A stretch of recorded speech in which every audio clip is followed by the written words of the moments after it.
lot of niggas in the club tonight. What? But it's gonna be alright. Yeah. Cause me and my clique, we don't give a fuck. Sweet Daddy, good job, good job. If you want it, you can get it. Let me know. I'm about to break this thing up. Let's go. If you want it, you can get it. Let me know. I'm about to break this thing up.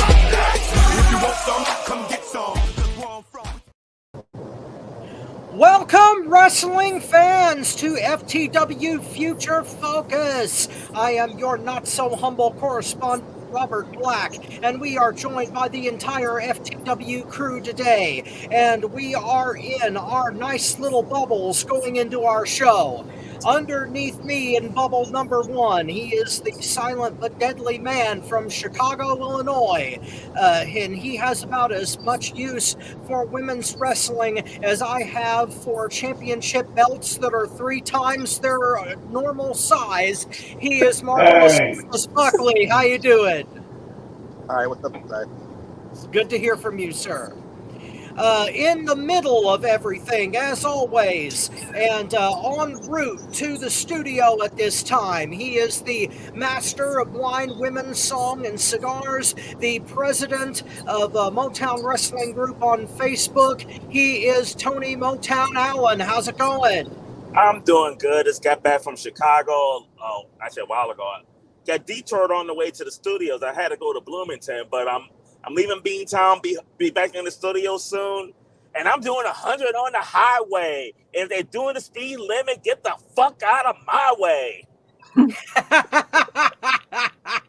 Sweet. Underneath, on the opposite corner here, is the talented young lady from North Carolina and the first lady of Motown Wrestling Group on Facebook. She is the Tigress Ty Nickerson. How's it going this week, dear? Good. You couldn't get a better introduction than that. And last but not least, the founder of our feast, the president of FTW Network, my pal and friend, former professional wrestler, current internet producer, and a hell of a handsome man. He is the mastermind, Bobby Rogers. How's it going this week, boss? Fuck them bitches. That's what I gotta say. I'm still on that shit. Oh, Lord. I thought you would be happier than that, considering that your favorite tag team in the world is no longer packing gold. Oh, I am happier. I'm not saying I'm not, but fuck them bitches. Just straight up. Fuck them bitches. Well, we're off to a great start. Now, our first order of the day, a follow-up from last week, I believe, the backlash surrounding Samantha Irving and her departure from WWE. Apparently, there's a lot of people that are giving her a whole bunch of static online, and a lot of them are disgruntled WWE fans who wanted her to stay. Some of them, I guess, are AEW fans that are like upset that she's not coming over there. Apparently, she's like continuing or wanting to start a singing career. And I guess we will start with ladies first. Ty, what do you think of all this? Okay, first of all, I'm not upset that Samantha is not going to AEW. Mm-hmm. I'm not. Second of all, the ones that are pressed about Samantha staying home and whatever, and things like that, probably don't have it good when it comes to their man. Oh, okay. I'm being honest. I am being very honest about it. And if they don't like it, kick rocks. Well, she did say she didn't need a job because her husband is a millionaire, and he's certainly... Exactly. Her fiance, yeah, exactly. She don't. If Samantha doesn't want to work, that's her. That's on her. I ain't mad at her. If her fiance makes all the money in the world to where she doesn't want to work, that's all fine and good. And I'm gonna say this right now: The ones that are angry in an uproar because Samantha doesn't want to work and her fiance supports her, well, I guess they never had a man or a woman to support them either. I never Not that had there's that. anything wrong. Not that there's anything wrong with that. And like I said, I'm looking for to the that. ones watching, if I stepped on your toes, I don't give a shit. I'm telling it like it is. You said what you said, and we're not going to bother you about it. Samantha, keep doing you, girl. Let your fiance make all that money. Keep doing you. To the ones mad about it, stay mad. Y'all just jealous because Samantha got it good right now and y'all don't. Thanks, guys. Nice. Marcus, as our resident expert on women in wrestling, what do you think of this situation? Hey, I applaud her. She spoke her truth. She said she never wanted to be a ring announcer, that she wanted to have more of a prominent role, like a GM or some kind of manager. That opportunity wasn't given to her, and more than likely, it probably wouldn't have been forward. And how many people who are in a position to pursue their dreams worry about the repercussions? She said she did not like her job. So now I'm going to pursue what I want to do, and that's singing. And fortunately for her, her fiance is in a position to financially support her. And then on top of that, and she said again, now I don't have a boss. I can tell the fans what I really think. Fuck you. Hey, I'm not mad at her, because I'm sure there's many people in WWE that want to say some shit like that to the fans, but being a publicly traded company under TKO right now, they can't do it without repercussions. So now she can. I applaud her. Do what you do, Samantha. Well, it's always been my position that the customer is always right, but if they're no longer your customer, you can't do anything about it. That is true. Motown, what's on your mind? Well, first of all, Samantha, do not listen to the first lady. She's sitting up here telling you to do you. Now, boo, do me. And thank you God. for joining us on FTW Future Focus. We're on the Not board. even I'm 30 surprised. minutes in and we starting hot. Well, usually we don't get through the introductions without hitting the board, so we're doing good right now. Right, exactly. No, I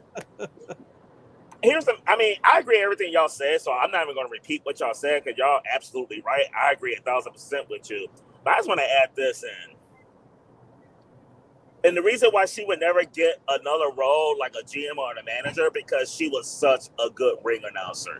She's arguably one of the top ring announcers ever, like top 3 for sure. Can you imagine how good she would have been if she liked that job? Oh, yeah.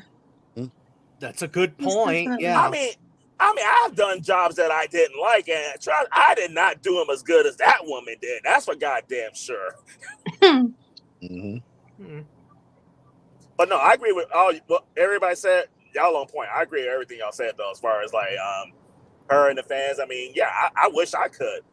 My girl makes more money than me, but not enough for me to like fucking quit my job. Yeah. I'm looking for a sugar mama. Yeah. No. Or in her case, a sugar baby. But oh, good Lord. Lord Jesus. Well, wait a minute. Samantha Irving is not that young, though, is she? I mean, she's in her 35. 35. That's not bad. I mean, that's comparatively speaking, that's only like a 10, 12-year difference, if that. No, I'm talking about myself. I don't. Motown, you just. No, she's 16 years behind me, so. Okay, well that's not terrible. I mean, if she were in her like early 20s, that might be a lecherous statement. But 35 years old, you might have something in common. Yeah, wrestling. Yeah. Well, the kind of wrestling that Elton John sings about. Rolling like thunder under the covers, and I guess that's why they call it the blues. Anyway, my thoughts. I agree with the rest of the panel here that she can basically tell anybody that she wants what to go do with themselves, and you know, she'd probably be justified in it, whether they are ugly to her online or not. But the only problem that I have with it is that it sounds like she never wanted to be in the wrestling business in the first place, unless it was like in a seriously prominent role. And since she wasn't given that from the start, it sounds like she was a little bit bitter. And maybe it's because her husband didn't get as far as he should have in WWE. Now I'm sure that that had a might lot to do with it too. yeah, that might, and so you know she's justified in that kind of realm as well. But I don't know. There comes a point where online criticism and what the internet thinks of somebody doesn't make any difference anymore, because it's Mm-mm. all static. It's people that you're never going to meet, and who, unless you make your living from the internet, are not going to matter to you in the long run. So, I also want to add, in the words of Vice President JD Vance, we need to stop taking everything so literal, especially in the wrestling world. We just need to stop being offended by everything, especially that. And that's the only thing I've agreed with on Vice President JD Vance. So we need to stop taking everything so seriously, so literal, especially in the wrestling world. hey, when the government starts handing out free Valium, I'll be the first in line. I probably need it more than the rest of the panel. Anyway, Bobby, you're last up. What do you think of Samantha and her brush with internet trolls? Okay. Guys, I'm about to let loose right now. Yeah, this irked me. This really fucking irked me when I saw this shit. Samantha Irving is probably, like I agree with Tony, probably top 3 in doing the shit. You know, in the history. Not just now. I know the history of fucking WWE. You had somebody that was talented, gifted, put their skills on there to entertain the fans. Now, this is why I'm going to say that these fans that are complaining, Tony's going to laugh when I say this, but they have the Wendy epidemic. Basically, everything goes well, everything goes right, everything goes their way, everything is towards what they like. And they're all, oh my God, yes, you're wonderful, blah, blah, blah, blah, blah, blah. But once she decides to do something that is going to be beneficial to her and beneficial to everyone, these funny ass motherfuckers want to sit here and switch the fucking game and talk shit.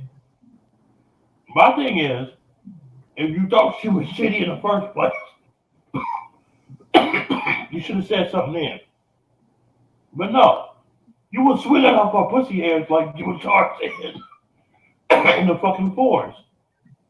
You guys was holding her fucking pussy lips like they were fucking parachute handles.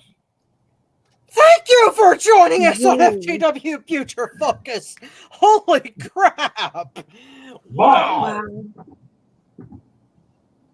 You dare want to lie because she's not standing around for your fucking team, for who you're cheering for who you want to see succeed. I'm sorry. Even though I don't like AEW, okay? And I don't like the direction they're going on some shit. I will not sit up here and clown on a motherfucker. If anybody on this panel ever heard me clown on a motherfucker, just because I have reasons when I clown on these motherfuckers. I have reasons when I say shit. These motherfuckers, I don't go back on my shit. I don't double talk. I don't talk off the side of my fucking neck. I keep the shit real, 100%. Because that's the only way this business is going to get better and grow. But you have these... Ooh. You have these goofy motherfuckers that sit up here have not stepped foot in the ring, have not trained, have not ran a show, barely bought a ticket, and want to disrespect one of the biggest talents in our business. Fuck them bitches. Fuck all of them. Fuck their couch potato. Fuck their mama's basement. Fuck the computer they fucking look at shit on. Fuck the cell phone they look on. Fuck the Vaseline they fuck the Vaseline they was using with Samantha Irving and they was making happen. They was jacking off drinking about her. Fuck the towels they used to wipe the shit on. Fuck all that shit. You motherfuckers need to really sit down and think about what the fuck you doing. And thank you for joining us on FTW Future Focus, the Samuel L. Jackson edition. Oh my God. Because fans like you, fans like you, is why this business is in a position it's in. Fuck you bitches. Samantha, get your shit. Live your dream. And I really hope you videotape you fucking Ricochet and send it to all these motherfuckers and show them what they can't have. Because these motherfuckers are bitches. Straight up. I need to check on my sweet potatoes. Fuck these motherfuckers. To piggyback off that, Bobby, just for a moment, most of the criticism, it sounds like, are coming from people who automatically assume she's going to AEW, but she's already said she doesn't want to be in the wrestling business, period. She wants to have a singing career. Well, so why the hell are people tearing into her when they know damn good and well she's not going to the competition? Well, from what I saw, most of the criticism came is from the WWE universe, who took it as she was bashing WWE, saying that she hated her job. They didn't use her the way she wanted to be used, and with Ricochet, things like that. That's from what I saw. Most of the criticism came. Well, being pissed off on her husband's behalf is one thing. The fact that she didn't like what she was doing and was only doing it because her husband was working there is something else entirely. But still, I don't know, just... like I said, unless you're making your living specifically from the internet, all of that is just going to roll off your back, eventually. But my thing is, why these motherfuckers sit up here, getting on this internet, talking shit about her, when she's just doing what's fucking right. I get it. She didn't want to be a fucking ring announcer. She's fucking excellent at it. But sometimes the things we're excellent in are things that we just don't like to do. Why are we clowning on this woman? Yeah. Why are we talking shit? But the internet community has been doing that with everybody for years, though. It ain't just like, that's they're just personally attacking her. I know that's a problem, but it's not like it's agree. I mean, the nice thing with her, but the nice thing is the fact that she doesn't work for WWE no more, so she can actually answer back the way she feels. You want to say "fuck me," "fuck you." Well, yeah, the online world is a double-edged sword that way. If you if you are constantly trolling people online, even if it's like legit criticism, somebody is going to jump on it, and you're going to get double teamed you're going to get teamed up on by 10, 12 people at once. Well, I don't double team this game. And thank you for joining us on FTW Future Focus. I didn't even realize what I was saying. About to say, you must have been. I wouldn't mind this. You know what, Samantha? Now that you're not working no more, and Mandy Rose ain't working no more, y'all two could double team my ass. Thank you for joining us on FTW Future Focus. Hey, man, just a We're new dropping it with no swirl coming on. Hey, Yeah. We'll get to Mandy Rose on tap out. That ain't a prediction. That's a spoiler. Okay, let's move along before we end up with like 19. Thank you for joining. Okay, our If I next was subject. I'd be trying to play at 19 in her. Okay, our next subject is Rikishi's reaction to Vince Russo's comments concerning Jey Uso and the Intercontinental title run that he had, brief though it was. Bobby, you were the one that introduced this subject, so if you wouldn't mind going first. Yes, Vince Russo has been running his damn mouth.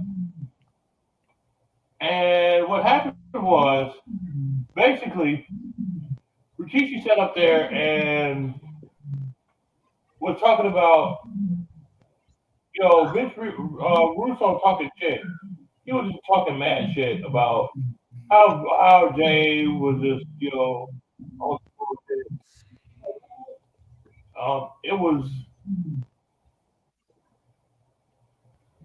It was ridiculous. And I'm going to play a tape just so you can see. Hold on. Oh, this is Vince Russo's response to the rant. Mm-hmm. But I'm trying to find the actual rant that he said, because I don't think Vince Russo needs to be played on anybody's fucking thing. No. Yeah, basically it was a thing where, when Jey won the IC belt, he got emotional and started crying. And Russo, he doesn't understand why he got so emotional over winning a prop. Because I saw title belts are props. That's the gist of what he said. Yeah. Yeah, it was a bitch move straight up by Russo. Yeah. And I think I'm really glad Rikishi did what he did, because it was a straight bitch move. And honestly, he should have whooped his ass. And let me tell you something. I'm going to tell a little story here real quick. I've done a few shows with Rikishi. Rikishi is one of these dudes that is kind hearted. The dude don't fuck with nobody. You know what I'm saying? Actually, the very first time I met him was one of the very first road trips I went on. And I didn't know about, how the guys got together after the show at 8 and all that stuff. You know what I'm saying? So here I am, and I'm like, oh, snap. I didn't know everybody was going to dinner. Oh, boy, So I'm sitting there, and I'm just drinking me a pop, and, blah, blah, blah, because that's what I can afford. And Rikishi looked at me and was like, why you ain't eating, brother? And I'm like, well, I didn't know this was going to happen. I don't have no money. And he's like, huh? He's like, oh, yeah, you are new. Okay. He was like, I was like, no, I bought me a pop, I'm fine. He was like, no. When we eat, you eat. You're part of this show, too. He called that waitress over there and was like, get him a steak. What? He said, get him a steak. Get him a T-bone steak, however you want it, whatever, put it on my bill. What? No, this is my first night meeting this dude. And I'm like, brother, I don't have to, don't pay it back, pay it forward. Whatever you make it in this business, and you go through this business and do what you do, if there's somebody that's there that needs the help or the courtesy like I'm giving you, do that to them. It was the biggest impression that I ever had in this business that was put on me, And I really wanted to see Rikishi again to see if you remember that and to thank him for it. Because it was one of the coolest things on earth, man. It was. It was really the coolest thing on earth. I mean, I can't express how much that meant. So, if I get to this, if he's watching, I don't know. I doubt it because he's so busy with a lot of stuff, but, you never know. Yeah. I mean, if you are listening to whatever, thank you. That was awesome. That was real awesome. I mean, I never can repay for what he did, and it was not so much it wasn't so much as him doing it. It was more of it wasn't so much as him buying me a steak. It was more of him doing that act. You know what I'm saying? Barely knowing me and doing it. So Respecting someone else in the business. That's a sweet thing. yeah, it was awesome. Yeah. I'm trying to get this up here, but for some reason my skills have went away. What the hell? No. But while you're working on it, Marcus, you kind of already gave your take, right? Well, I mean, basically, you know, I've listened to some of Vince Russo's podcasts over the years, and what kills me about him is he acts like he hates the wrestling business and has like no respect for it. But the whole thing is nobody would know who the fuck Vince Russo was without the wrestling business. Yeah. Now, I can understand if he had a bad experience of it and he don't like it or whatever, but he constantly calls wrestling business fake, prop, this, that, and the other. And again, nobody will know who you are without the wrestling business. Now, being in the wrestling business, he should understand what it means when a company puts a title on you. He should know that, being a writer for WWE and WCW over the years. He should know that it means that the company has some kind of confidence in you, or you're over, or they're planning on putting the skyrocket on you and pushing you upwards. That's what that means. And I'm sure, Jey, coming from, basically being in tag teams, to accomplish something like that as a singles wrestler, and for him to recognize how over he is, meant a lot to him. That's what I took from that. And for Russo to shit on it, yeah, if it was my son, who, if I were a wrestler and somebody who's not in the wrestling business to say something like that about my son, then yeah, I would want to beat his ass too. I totally agree with Rikishi, and the only thing would have been better if he could have gave Russo the stink face. The only thing would have made it better for me.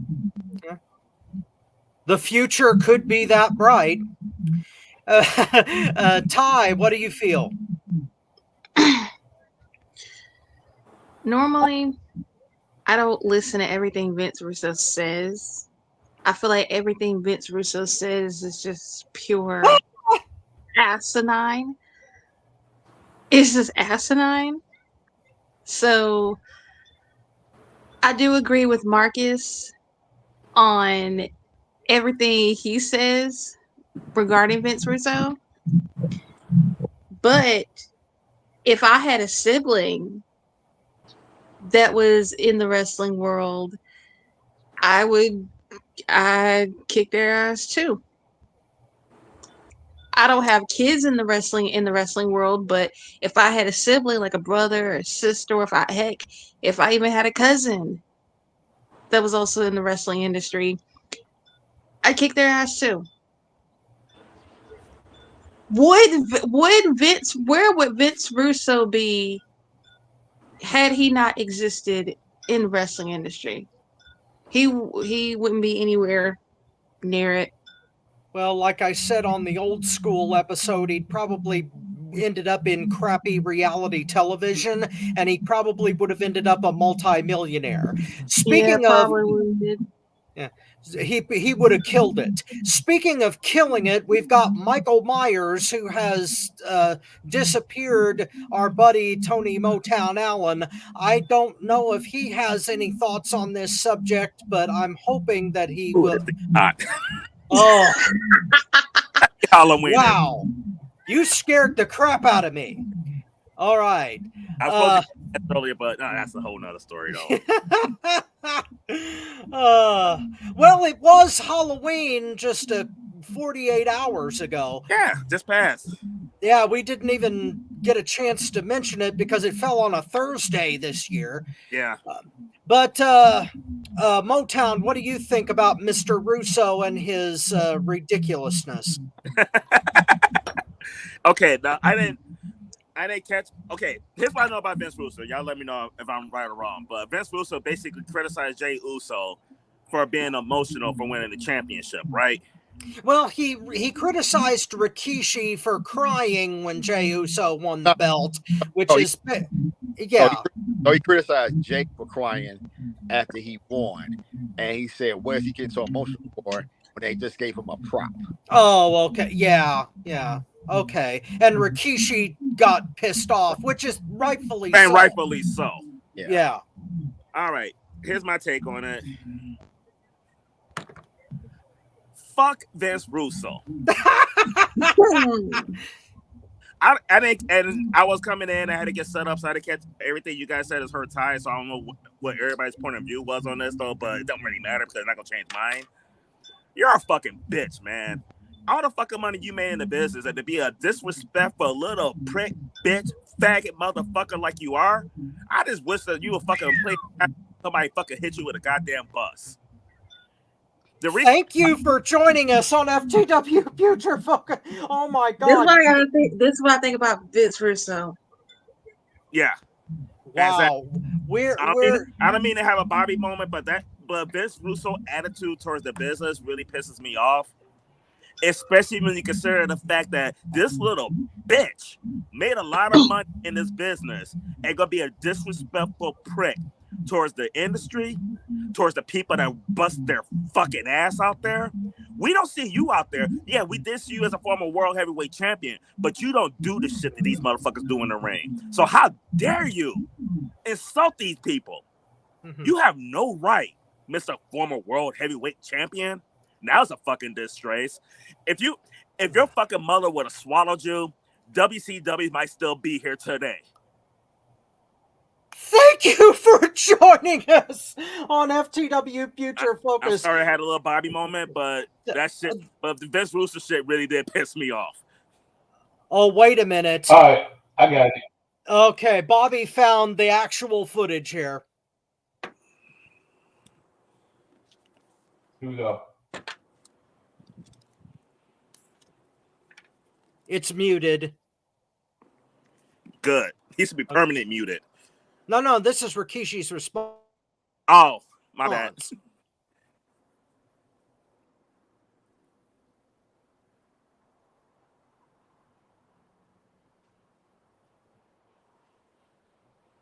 I don't know what's wrong with the sound. Can you hear me? Not yet. Oh.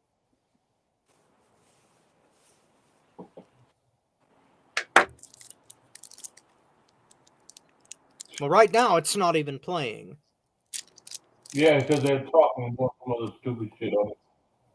Oh, well, while we're waiting on it, let me give my take on it. Well, last week during Old School, I said that Vince Russo should have never been in the wrestling business. He should have been in the reality TV business because sleazy and stupid is what he does. But one of the things, specifically this issue, calling title belts props. Okay, they are props, but they're very important ones. And that's the nuances of that sort of thing is one of the reasons why Russo failed in the wrestling business, ultimately. He never understood that title belts are, number one, they're like Academy Awards.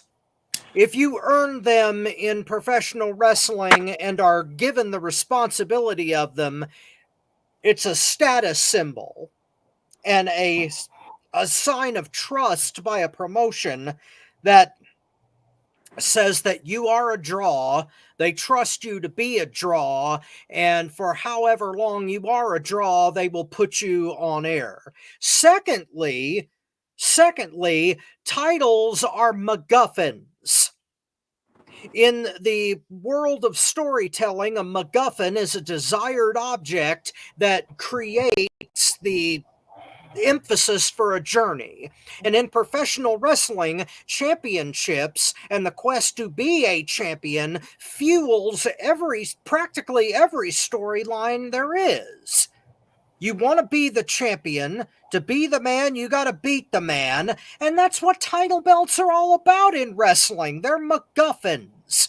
And they're very important to the industry. It wouldn't exist without champions. So Vince Russo is talking out his ass when he thinks that somehow it's ridiculous for Jey Uso or anybody to openly cry when they are awarded something that important in their industry. Probably because Vince Russo has never won an award in his life except for like best unibrow in New York. And maybe not even then. No, from what I hear, he got Vince McDiddied. Hold on, let me say this. Let me say this. And it's not just because of my defense of Rikishi, because I know the dude, he's been kind to me and all that. It's just in general. Mm-hmm. First of all, how the fuck? And Tony, it's okay to have one of my moments. I think we need to start having more of those these days. My thing is, how the fuck are you going to talk shit that you can't even win a jack-off contest because whenever you try to jack the fuck off, your hands turn backwards? I don't understand how the fuck you could even think about talking shit when you have never stepped in that fucking ring and even put a rope up. How the fuck can you talk shit about anything to do with wrestling when you barely could write what the fuck was going on?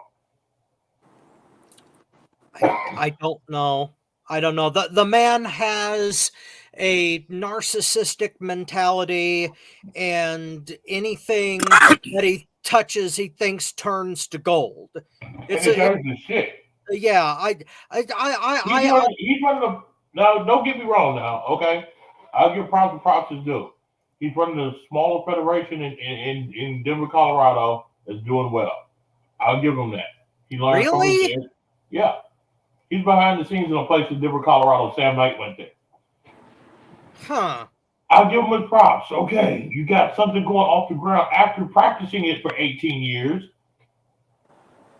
And without a major corporation behind him. If I had 18 years to practice something, I hope I'd be successful at one thing. But for you to sit up here and to be bogus like that, it's out of pocket, man. It's straight out of pocket. Well, and you think Jim Cornette would want to fuck you up? You really crossed the line right now. Even with my heart condition, I beat your ass. Well, see, to be fair, Jim Cornette doesn't want to just beat his ass. He wants to like end Vince Russo to the point where he said on air that he would strap $5,000 to his own carcass and like fight to the death for it, to the point where if he the only way to get the money would be like to have to take his life. So that goes far beyond anything I would want to. I wouldn't want to touch Vince Russo without gloves. His hand don't even want to touch him, so. Thank you for joining us on FTW Future Focus. The Bashing Vince Russo edition. How many thank yous is that?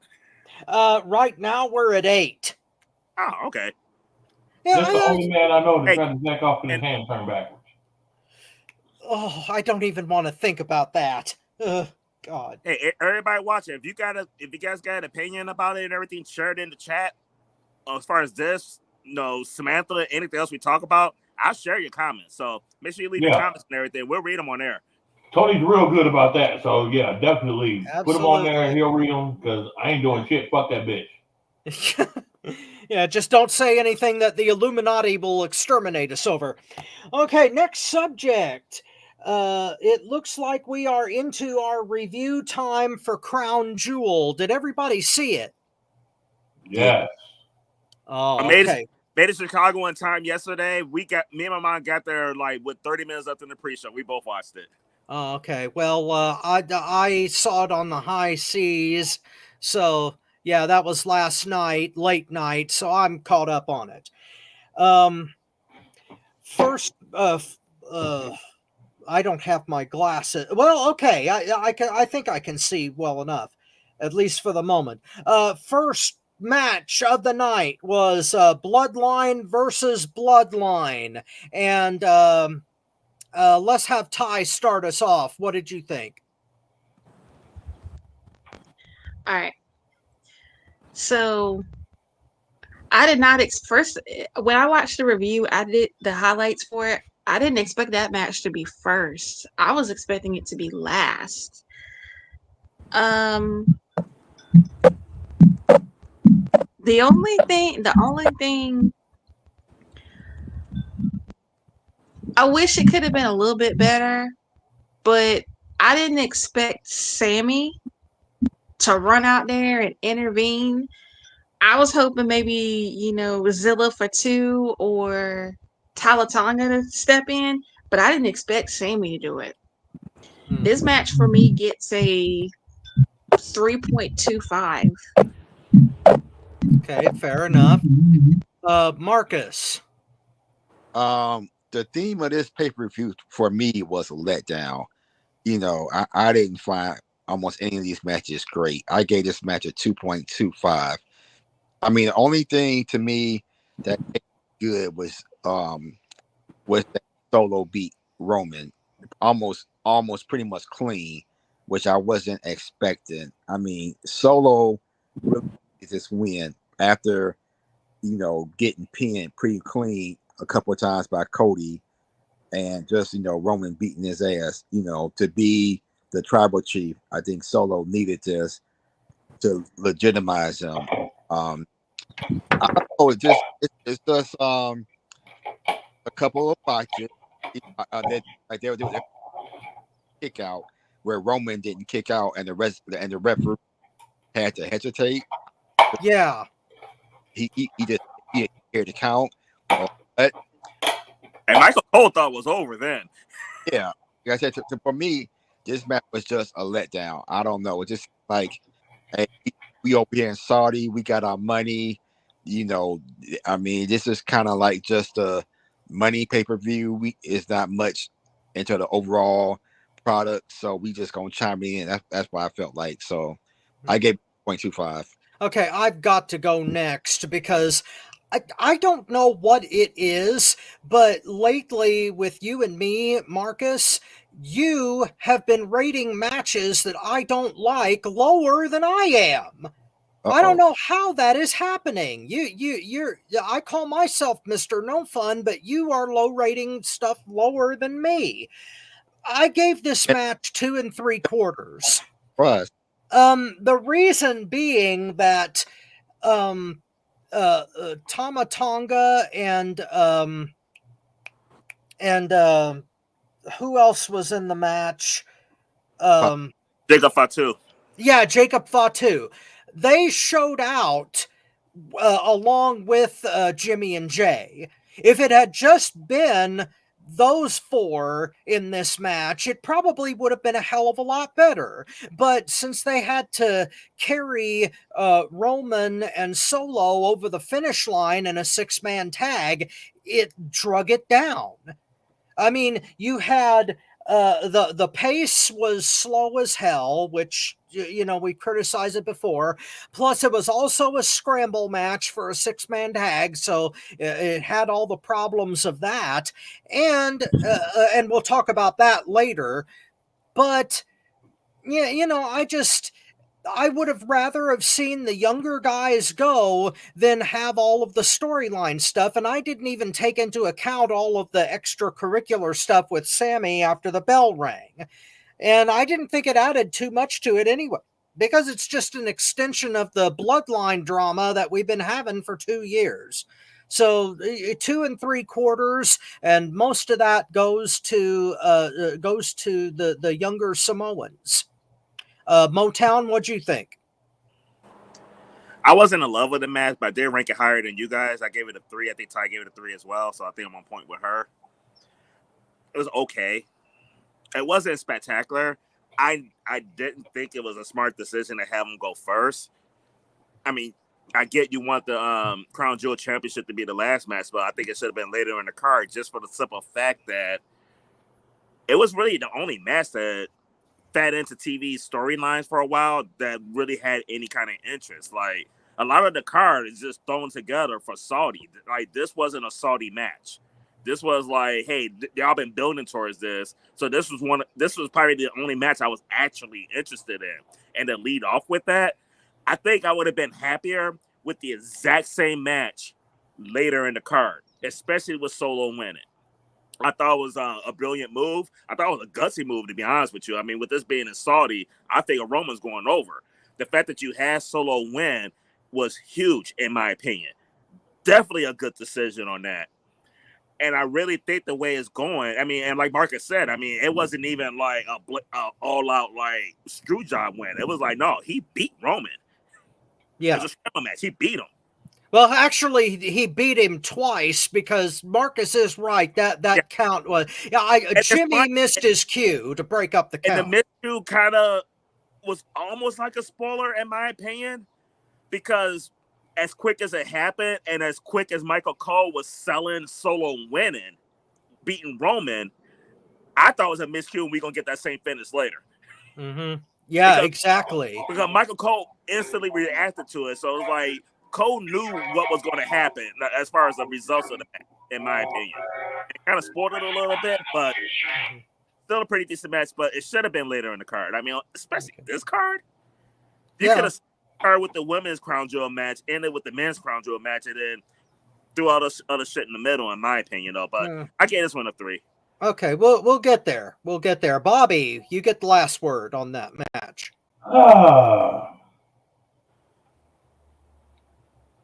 I like this. I did. And for some reason, I know it was a scramble, and I hate scrambles, but this one, I understood why it was a scramble. I understood why Sami Zayn went out there. I understood a lot of the stuff that happened in this match. The miscue was one of the things that kind of threw me off. But Solo winning clean? Wow. That shocked me. That really shocked me. The Dawkins did very well. Jacob Fatu, oh my God. That dude is just off the charts, man. Mm-hmm. But this whole dynamic, I understand where it's going. Why it's going the way it is, it made sense to me. I did agree that it should have been the first match. So that can happen, and all the attention can go to the Crown Jewel, which was the purpose of the pay-per-view. So get the main match out the way, get the attention on Crown Jewel. It was actually perfectly fitted, in my opinion. I gave it a 3.5. Wow. I do agree that Tonga and Fatu showed out. They were the best part of the match. Yeah. Hey, I got one more thing I want to add on this match. Okay. And what I liked about the finish and everything. They're setting up the big return. With Roman losing damn near clean, and with the new bloodline having the edge over the OG bloodline, they're setting up the ultimate return. This is going to be the reason why Roman brings back the wise man. He needs the wise man. He's a step behind on everything. He's never been, for the last 4 or 5 years, how many years he's been doing this, he's never been a step behind. And without the wise man, he's been a step behind. He's losing the Solo. He needs the wise man to right the ship. And see, I'm glad you said that, because I was going to save that till later on in other episodes to speak on that. This is why Sami Zayn said what he did, I think it was on Raw, about the wise man and what they said about the wise man, and everybody's clowning on him because they don't understand how important he is. They don't understand why he's a valuable member of their group. Roman's the only one that understands that. So not only are you going to have turmoil when it comes to Roman and trying to get them to get the wise man, Watch Jacob for 2. Because I think Jacob for 2 is gonna turn on Solo. Carl. And that's gonna be an interesting dynamic too. So we got a lot of stuff going on here.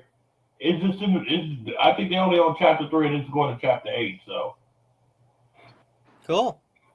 All right. Second match of the night for the WWE Women's Tag Team title. Jade Cargill and Bianca Belair defending against Piper Niven, Chelsea Green, Damage Control, and Legend and Jackson from NXT. All four-way scramble match. Of course, Mastermind, it is your party, so you go first. ladies and gentlemen, I will admit something right now. I understand, Tony, when Mandy Rose get on the dream. Because once this happened, and all of those beauties got on there, I had every dynamic of woman I wanted on that screen at the same time. And my mouth dropped and drooled. I had to get my baby bib. I was hyped. But not only did they do that to me, they clowned. Oh my God. These girls stepped up. I thought it was gonna be a regular match, blah blah blah. Same old thing. No. They did their thing. I'm sorry. All these girls need to be commended. Honestly, to tell you the truth, if it wasn't for one other match, this would have been my match of the night. They surprised the hell out of me with what they did. So not only do you look good, you smell good, but you wrestle good, you'll get a good score from me. I'm getting a 4.25. Wow, that's amazing. Especially with Piper on there, I definitely got to give Wow. Well, now for a little bit of the opposite perspective, let's go to Marcus. I mean, I'm not even sure why y'all asking me. Y'all know I didn't watch that shit. Seriously, you skipped it? The only thing I can say is fast forward. Wow. You missed it, bro. Okay, well that's a that's a no score from Marcus, which is about as bad as you can get from a 4.25. Okay, let me give a little bit of perspective on this. I gave this match 3 1/4. It's a scramble match and it had all the problems that a scramble match has. However, Bobby does have a point in that it was packed full of a whole lot of good stuff. There were a few botches, notably from Damage Control in the corner when they tried to do the boost into the Rana from Kairi Sane, and she had to redo the spot so that nobody died. Granted, that was a bad look. Everything else, though, was high energy and high octane, and for the women's division, that's really good stuff. And I really appreciated the direction that they were going with Lash Legend versus Jade Cargill. I want to see that one-on-one, especially in NXT. I would really love to see that singles match happen. But I was really impressed with Legend and Jackson. I think they're going a lot of places. But the MVP of the match had to be Chelsea Green, getting crushed by her own partner and taking all that punishment. That sent the crowd home happy. So Green. overall, it was a very decent match. It was more than I was expecting, so 3 1/4 from me. Ty, what'd you think? I give this match 4 stars. All the ladies did their thing. I gotta give props to Lash and Jakara. They did their thing out there. Piper Niven crushing her own partner, Chelsea Green. Wow. That's the icing on the cake right there. If smelling like garbage juice and damn it and getting crushed by your partner ain't the punishment that fits the crime, I don't know what is. But they all Sweet. did their thing out there. Okay, so you gave it a 4. Yeah, I gave it 4. Cool. Well, Motown. I like the match to a certain extent. Maybe not as much as Ty and Mastermind. I gave it 3.25 as well. I'm a fan of Damage Control since they got rid of Bailey, and I've always been a fan of Kyrie, Asuka, and Io Sky. Mm-hmm. But Damage Control need Asuka back. Yes. This match was good to showcase that they're developing a legit tag team. But Damage Control, who has been a legit tag team for a while, does not look. To me, they didn't look. They seem like the odd team out in this match. And the only thing I could think that is I don't think Io and Kyrie got that chemistry that Asuka and Kyrie had. I think Well, to be fair, Asuka and Kairi Sane have been, they were the Kabuki Warriors before. for a long time. I get that. Yeah, But it shows.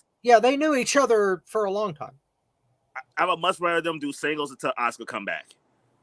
Like, I just not feeling them as a tag team. Well, isn't Dakota Kai in it too? Damage Control? It's Damage Control too, but I just talk about for like a women's tag team. Yeah, I'm not talking about in the faction. I just talk about like the tag team in the group need to be Asuka and Kyrie. Yeah, I agree. On a related note, how long is Asuka supposed to be out with injury anyway? I'm not sure. I don't know. But this might surprise y'all though, but in my opinion, the wrong team won. Jakara Jackson and Last Legend should have won this match. And this is the reason why I said that. They're already starting to hint towards the dissension between Jay Cargill and Bianca Belair. Jay and Bianca are the best women's tag team, and whether they have the titles or not, people's going to look at them that way, so they don't need the titles. You put them titles on Jakara Jackson and Last Legend, instant stars in the women's tag team division. And now you're going to have women's tag teams going to NXT challenging for that titles. How you want to see like Last Legend versus Jay Cargill in NXT? Give them the tag team titles, and you'll get that. Because now Bianca and Jay got a reason to go down in NXT. My opinion, they missed the boat. Wrong team won. But still a good match, though. All right. I Fair give it enough. to you. What's that? I'll give it to him. You're right. Okay. Fair enough. Match number 3 on the docket. Seth frickin' Rollins returning to take on the guy who injured him, Bronson Reed. I'll go first on this one. I gave this 3 3/4. It was a damn good big versus little match, and Seth, he made Bronson Reed look like an absolute badass. Blood and all, even though it was a trickle, and I think it was hard way across the eye socket because of the stairs. Yeah. Either that or it happened in the ring, either one. But I thought it was on the stairs too, though, Rob. Yeah, Bronson Reed looked like the monster that he's advertised to be in this match. He looked strong in the L. Yeah, it was a damn good match considering, and all in all, I think that if they continue this feud, it's gonna be a classic. So yeah, 3 3/4 for me with Rollins and Reed. Ty.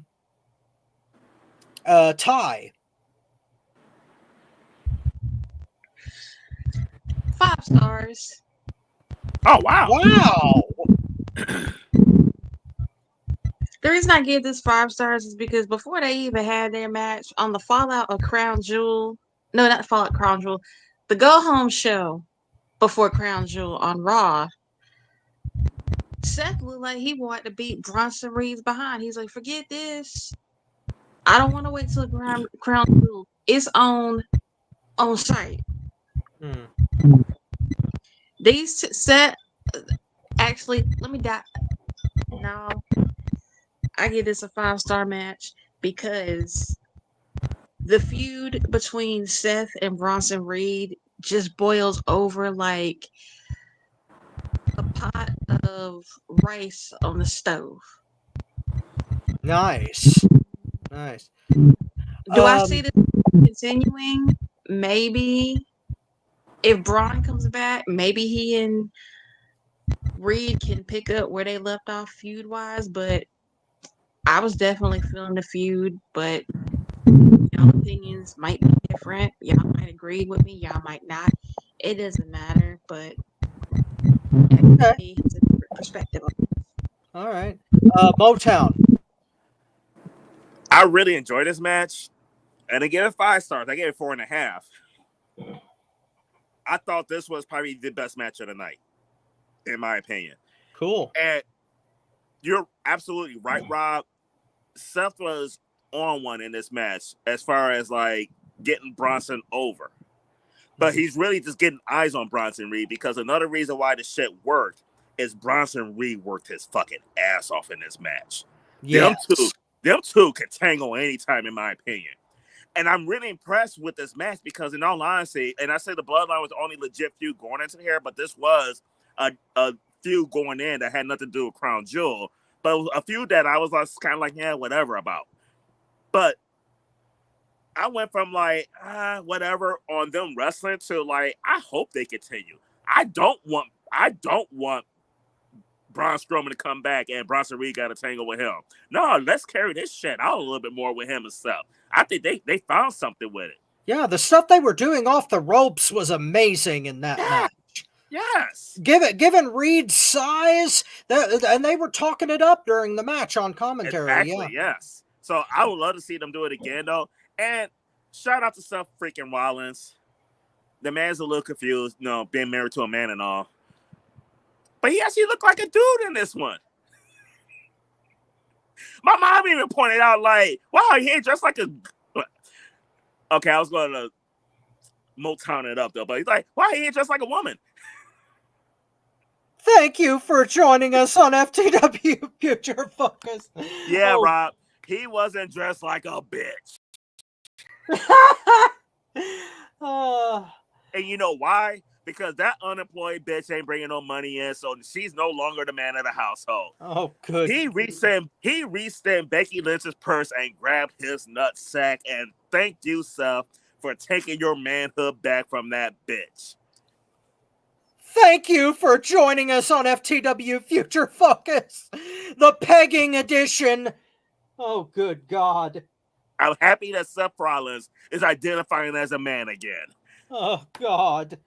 Marcus, bring us back to the clean world. I gave this match 3.5. I also thought it was the best match of the show.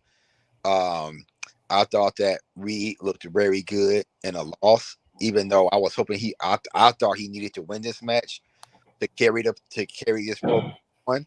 But the way they did it, I think they can get another 2 matches out this feud. Absolutely. Some kind of gimmick match, like a cage or or whatever the fuck they want to do or whatever. Issue with this match,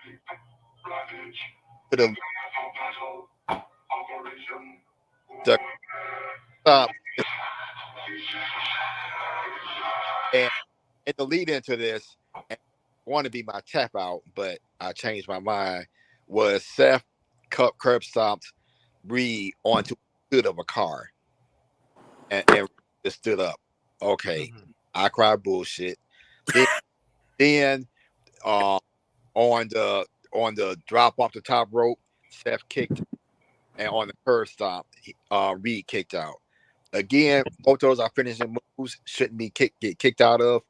AEW has almost immune me to that, but I'm still tired of seeing that. That's my only drawback to this matches is moves like that getting kicked out of, and it's not a big time match. I can see maybe main event of a WrestleMania world title or something like that. Okay, this is just a grudge match. You should be kicking out finishing moves in a grudge match, in my opinion, on a throwaway show like especially. But overall, pretty good match, 3.5.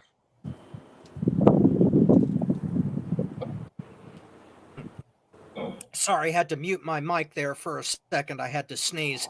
Mastermind, last word on this match. Well, everybody know I'm a Bronson Reed fan. I pointed that out ever since he came on TV. I like this dude. Always have. Saw a lot of potential in this dude. And this did nothing but prove me right. I gave this a 4.75 because this match was a perfect big man, little man match. Reed sold his ass off. And that's what makes this match so perfect because Reed, as a big man, showed his skill and how to sell this match. He did it perfectly. I think Seth fucked up on a couple of spots, but they was minor. That's why I didn't give it a perfect. But on the real, I'm sorry. This match was on point. It wasn't better than one match on the card, though, in my opinion. But honestly, this was on point. And, man, another one that could have went for match of the night. But, one person had to clown. Two people had to clown. We'll get to that later. Mm-hmm. All right, our next match is the Crown Jewel Women's title. Nia Jax versus Liv Morgan. And Let me go. Go ahead, Bobby. Have fun with this one. Breathe, Bobby, breathe. They had me up here with these other matches.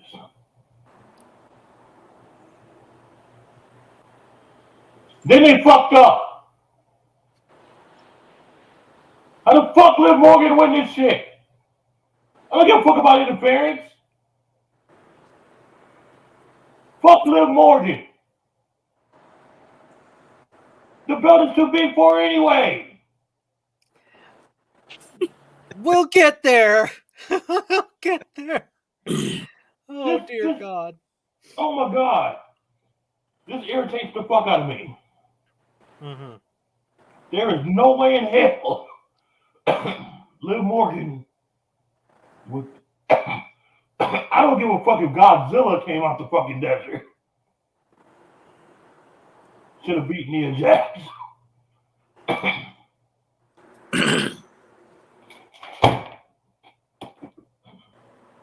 Mastermind, did you just hit yourself in the forehead with a book? No, I slammed it down. Oh, okay. It looked like you hit yourself in the head with a book. You don't need to self-abuse over a rotten match. No, fuck that. I do that. That's my job. They abuse. Well, don't tell everybody, bro. But anyway. Thank you for joining us on FTW Future. No, that one's kind of unearned, but I'll mark it down anyway.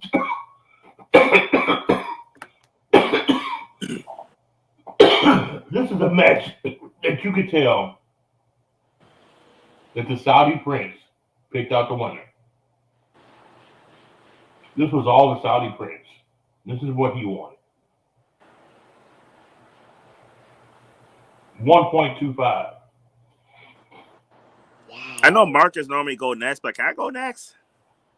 Well, I was going to go next, but I'll give it to you, Tony. Go ahead. And then I'll go after you, and then we'll let Marcus go last, because he'll probably have the best take here. But go ahead. Okay. The match itself was just like whatever. But I really think they got it right. The way they building up the Judgment Day, the way they're building up the Liv and Dominic thing with No. Raquel Rodriguez, and the way they're building up this conflict between Nia Jax and Tiffany Stratton and the fake cash-ins, everything they've been building towards on two separate storylines, this made the most sense in my opinion. You had Tiffany come out there. So, I mean, not only did you have the Judgment Day doing Judgment Day things, I mean, they're building Liv up to be one of the ultimate, like, chicken shit heels that needs 50 million things for things to go right, and the shit's working. The shit's working. It's making her, giving her more time, giving her more credibility, giving Dom credibility, and honestly, like, it's giving Tiny Tits some credibility, too, though, because she actually looks like she's fucking useful for once. Tiffany was also a distraction for Nia Jax, and we know ultimately Tiffany gonna end up cashing in on Nia Jax, and you're building that shit up and everything. And the way that the match ended, it wasn't making Nia look bad. It wasn't like Liv beat her clean like Alexa Bliss did. She needed a whole lot of help, and everybody know it. She could be the cocky heel to brag about this shit, even though she needed all this shit to fucking win. I think it fits right along with all the storylines they got going. I gave it a 3, just for the way they placed it and everything. $30 a fucking main event. Whether he's in the match or not in the match, I mean, this motherfucker, Dominic's he's the heel GOAT. Fucking love him. And what's a better way to get more heat on this couple and the most hated man in wrestling than screw Nia Jax over in this match? But I also do kind of love when she was holding that big belt up, Triple H was holding on to it, and I felt like Triple H was like, "Bitch, don't get used to this belt. About to snatch this motherfucker from you and give you this little ring instead. You ain't keeping this belt." I need to go next. Okay, Motown, I gave this a 2. And a little more than Bobby, but less than you. The What reason, did you give Rob? Tony. Okay. What was your score, Tony? 3. Okay. I gave it a 3. He gave it 3. You gave it 1.25, was it? Yeah, that was generous. Yeah. Well, I'm gonna fall in the middle of that. I gave it a 2, for 2 reasons. Number 1, it was too busy, and number 2, it was too sloppy.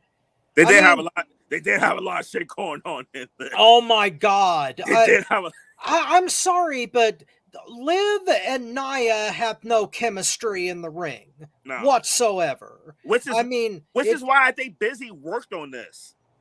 Well, and maybe the reason I say that, Rob, is because they don't have chemistry. I mean, them two can't have a good match, in my opinion, though. So you needed Busy to kind of distract from that. Maybe so, but there were too many things that just didn't work here. And the fact that they had to make it Busy to compensate is only just one of them. For instance, Liv was supposed to be the heel in this match, but she ended up being a de facto face. Yep. Even with the interference, the Saudi crowd was cheering her for whatever reason. Now, I don't know whether that's because petite blonde girls are a thing that Saudi Arabia likes. I don't know. They don't like women.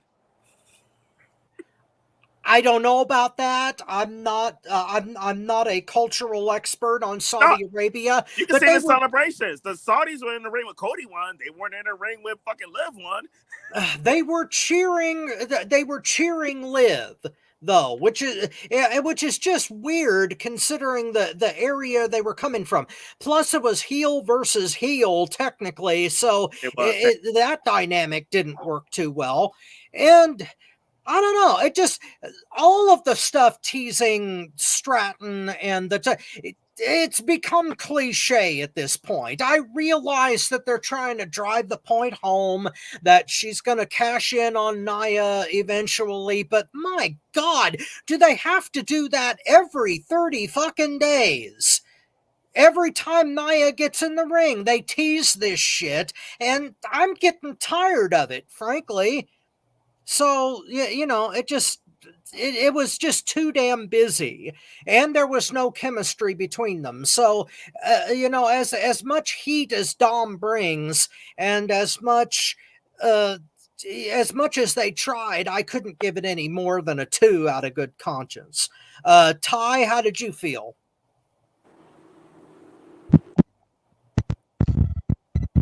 This is my don't give a fuck match. Beautiful. If we did predictions, this would have been my I don't give a fuck. I really didn't give a fuck on this one. And I'm gonna tell you why. The wrong woman. I think Nia should have won.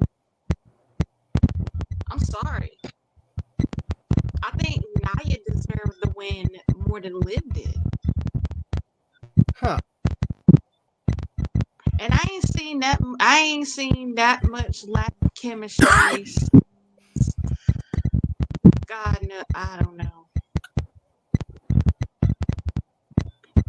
If Nia was a face and Liv was a heel, or it would have been the other way around, yeah, it would have worked. But 2 heels going at it is just the worst thing ever.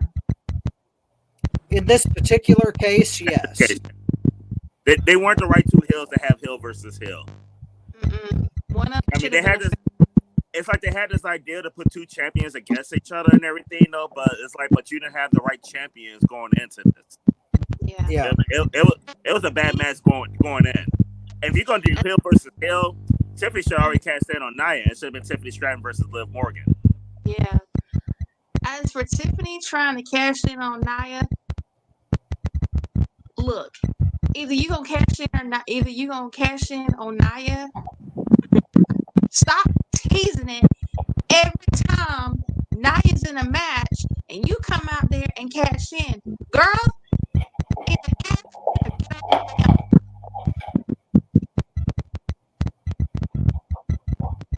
I'm sick of this teasing cash.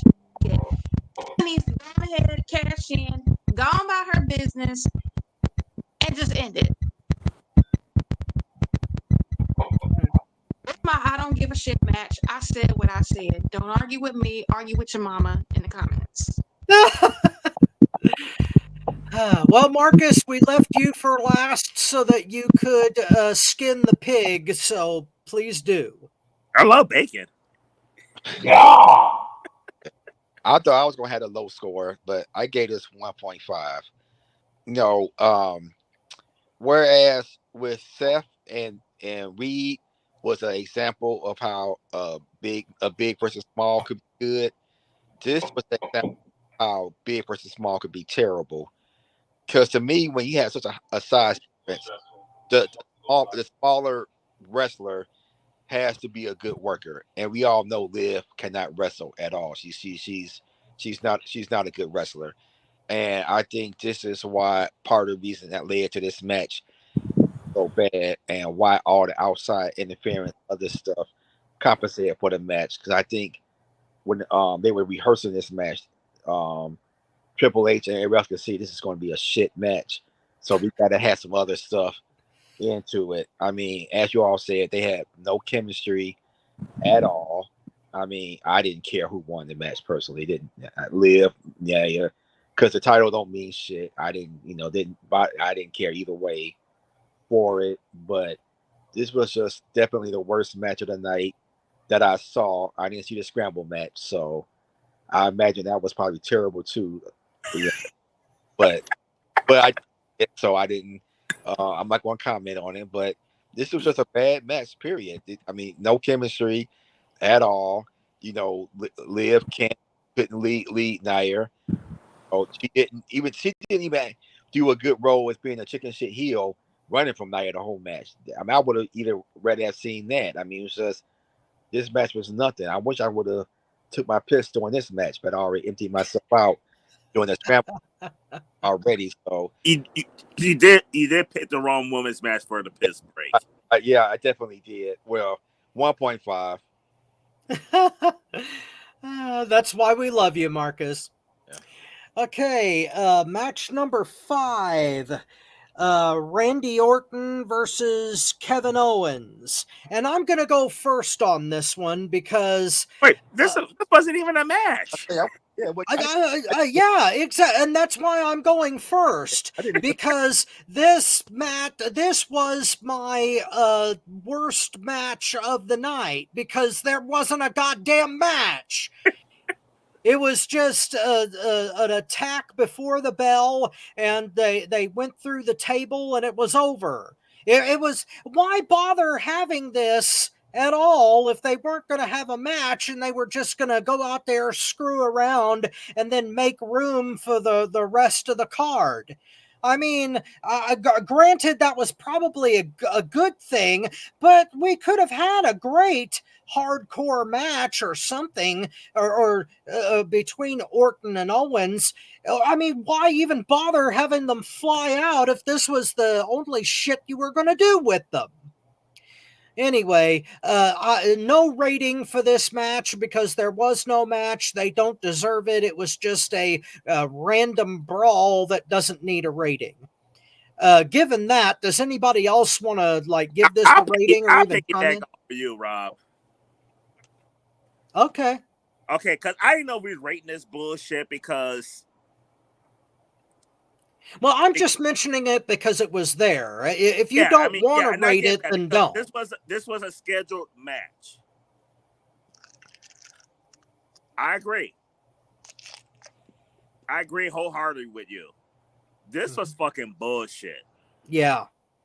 And the fact that you did this Saudi Arabia even made it even worse. Because like you said, you flew these motherfuckers over here not to have a match. You could have did this in Hershey, Pennsylvania. You know something? It makes me wonder whether, because Orton was clutching his knee during the part of it, so I'm wondering whether there's a legit injury and that's why they did that. Maybe it was on the fly. If it was on the fly, that's one thing. But if it was not on the fly and this was the plan, your plan sucked. Yes. It stuck donkey dick. To the nth degree. Seriously, go ahead. Like, Randy Orton and Kevin Owens booked for a match is fucking fire, in my opinion. Fucking fire. Mm-hmm. And this is what we got? Yeah. No contest? It's not even a match. Yeah, the match never started. How the hell do you have Kevin Owens?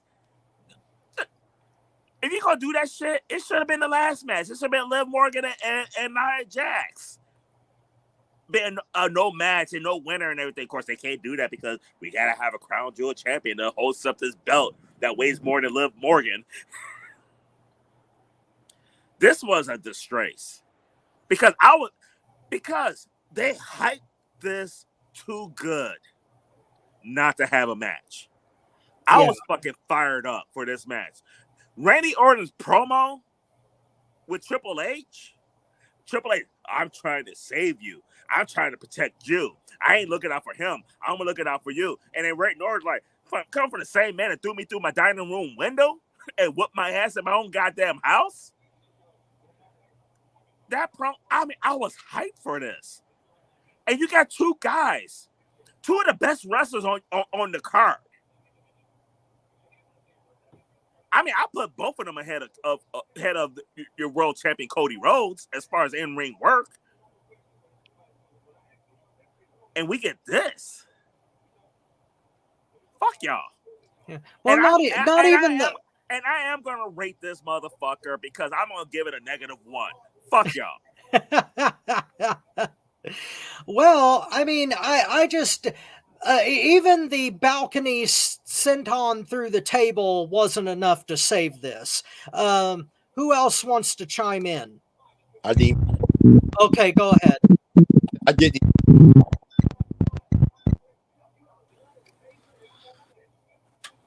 No, I said I didn't even score this match. No, me neither. Yeah. You could have given it a 0. Ty, did you give this a score? Nope. 1-2 right now. Cool. Bobby, last word on this fiasco.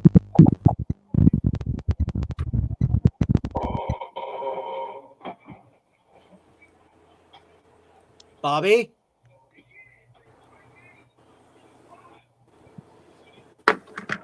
Bobby, can you hear us? Yeah.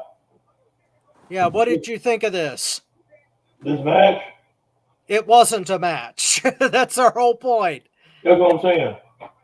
That's why I tuned out. I don't give a shit.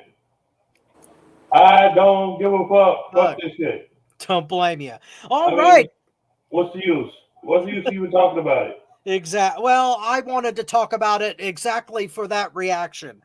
Okay, next match is for the United States title. But it's kind of funny. It's kind of funny that 0 is the highest score. Yeah. Well, I didn't give it a score at all because it wasn't a match. It didn't deserve a score. I want to give it a -3. Oh, there you go. Give it a -3. Yeah. Because all they did was try to get us enticed into saying, "Oh my God, look what they're gonna do! Oh my God, he went through a table and they didn't have a match. I want to see what happens." No, I don't. I don't give a fuck. Yeah. No, it pissed me off because I was looking forward to them going at it. They just want you to spend more money. That's what it is. Well, now that we have thoroughly wiped our behonkuses with this non-match, we'll move on to the United States heavyweight title match, LA Knight versus Carmelo Hayes versus Andrade. Triple threat. Motown, start us off with this. It was not my match of the night, but it arguably could have been. I'm not a big fan of triple threats. In my opinion, if you're going to put 3 guys in there fighting for a title, it should be ECW rules. But, dude, I love these guys in the ring together.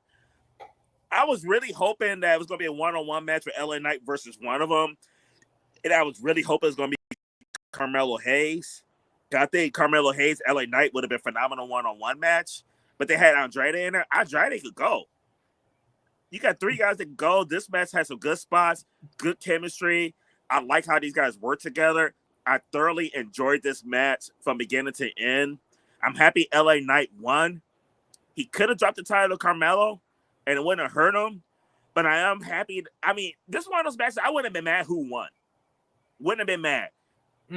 But I am kind of happy that they are giving LA Knight a longer reign. And I hope it leads to bigger and better for LA Knight because he deserves bigger and better. He deserves bigger and better than that title, though. But very happy with this. And we had LA Knight. Yeah! Leave Saudi Arabia with his title. So okay, what'd you give it? 4.25 for me. 4 1/4. Cool. Marcus, what say you? This was also almost my match of the night. Melo and Andrade, they both really looked good in this match. I mean, in my opinion, they carry LA Knight. I thought those two were the star of this match. Honestly, Marcus, I could see that though because you could tell after that seven match series that they had, LA Knight was kind of a piece in this now. Right. Yeah. I mean, they both. I was hoping Melo would win, or even Andrade, because but again, Andrade can't speak English, so he's never going to get any kind of real push in WWE. But I mean, the dude is a great. I said those two worked really well together, and LA Knight. I mean, he did just enough not to be in the way. I mean, I knew he was going to. Come out the match. The winner of this, because he's not going to drop the title and Arabia. So there was no surprises there, but pretty good match though. 3.25. Cool. Ty, what did you give it? Before I give my take on this match, the match, I give that a I really don't give a shit match. But back up to the triple threat match, I do agree with. I'm going to piggyback on what Tony said. This should have been an ECW FTW rules match, unsanctioned. Okay. Do a triple threat match. You gotta do it perfectly. It has to be perfect. Now I'm happy LA Knight retained. I'm very happy. Even if he did drop the title to either Andrade or Jordan's real life boyfriend, it wouldn't hurt him. And yet, Colombo is dating Carmelo Hayes, but that's a story for another time. But on a serious note, I give this match a 5. 5. Sweet. Now, I want to touch on what Marcus said about Andre not being able to speak English, which you're absolutely right on. And I'm not sure what Ric Flair's contract is with AEW, if it's over or not, because it seems like things done, he's done. You need to bring Charlotte back. You need to bring Rick back. You need to have them 3 together. Andrade's over. Yeah, I like that idea. Well, he's already over, but he would be more so. And I'll piggyback on everything that you guys have said. I gave this match a 4. It wasn't quite my match of the night, but it was up there. Oh yeah, hell yes. First of all, everybody was active in this match. All 3 of them interacted throughout. It wasn't just nitpicking with somebody sitting on the floor for a third of the match and doing it that way. No, this was a legit triple threat. And I agree with Tony that any kind of triple threat match needs to be a 3-way dance. It don't need to be this damn one fall wins it all thing. If you're going to fight 2 men, you need to beat 2 men, especially if it's for a championship. So, especially if you're going to brag you beat 2 men, beat them. Exactly. Single elimination all the way. I've said that for 2 decades. But yeah, I was amazed at how well LA Knight meshed with Carmelo and Andrade. And it is a shame that WWE does have that kind of xenophobia when it comes to international stars, just because they can't do the Rock's damn promos. But Andrade is a incredibly talented individual. Absolutely. Carmelo has been amazing since the day we first saw him in NXT. And the fact that LA Knight hung with both of them was just a compliment to them all. So hell yes, this match gets a 4. And it would have been the match of the night, except for what we're going to talk about later. Bobby. Oh.